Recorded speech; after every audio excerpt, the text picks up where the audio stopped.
Bonjour. Merci de nous avoir accueillis ici. Avec plaisir. Avec cette super balade en 4x4. On fait ce qu'on peut.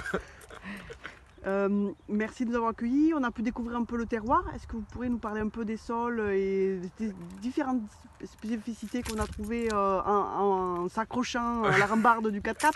Eh bien, alors les sols, là, on est sur un endroit où on peut bien parler des sols, puisque ici où on voit la roche-mère, qui sont en fin de compte ces pierres très calcaires. Au-dessus, on a juste une toute petite couche de terre mélangée à les galets et les cailloux qui ont été créés par l'érosion de cette roche. C'est ce qu'on appelle un grès. Un grès, c'est pas la nature de la roche, pour nous, c'est vraiment le côté caillou. Il se trouve qu'au Mas du Novi, on a deux spécificités. On a le grès caillou et on a le grès au niveau de la roche-mère qui, pour une partie du domaine, est aussi en grès. Voilà. Donc on a du calcaire, en grès, et le reste c'est une couche de terre légèrement argilo-calcaire. Voilà. Donc on est sur l'appellation grès de Montpellier. Tout à fait. On y retrouve quel type de raisin, quel cépage sur ce terroir? Alors, sur l'appellation c'est plus large, mais pour nous c'est Syrah, Grenache, Mourvèdre.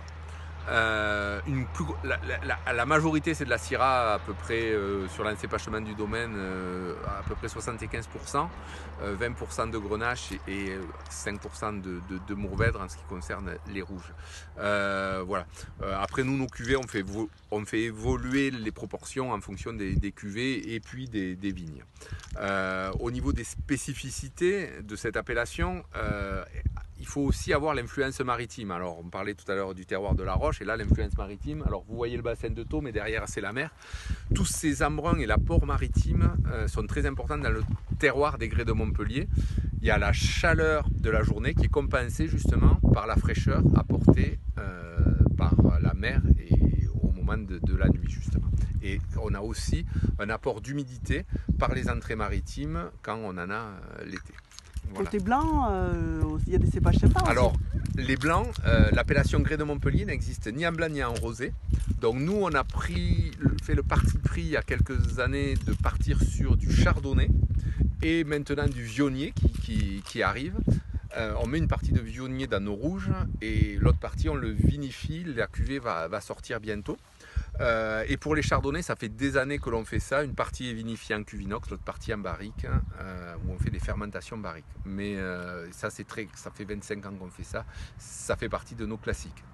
Comment vous caractérisiez vos vins? Alors nos vins, il y a deux choses qui sont très importantes pour nous. Il y a le côté chaleureux, solaire, mais aussi avec une grande buvabilité. Il ne faut pas que ce soit des vins qui soient lourds. Et on travaille sur ça depuis des années. On a travaillé sur l'épaississement de nos rangs de vignes pour justement faire diminuer la concentration en matière de nos vins pour justement apporter beaucoup plus de buvabilité à nos vins.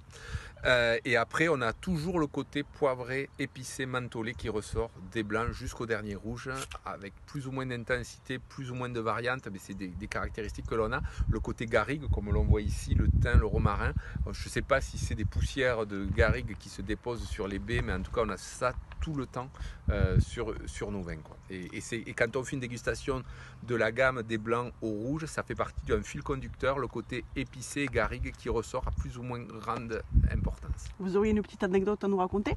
Anecdote, c'est que peut-être pas, mais c'est que nous on a un alpage inversé, c'est-à-dire que l'hiver on a des moutons qui viennent pour nettoyer les sols.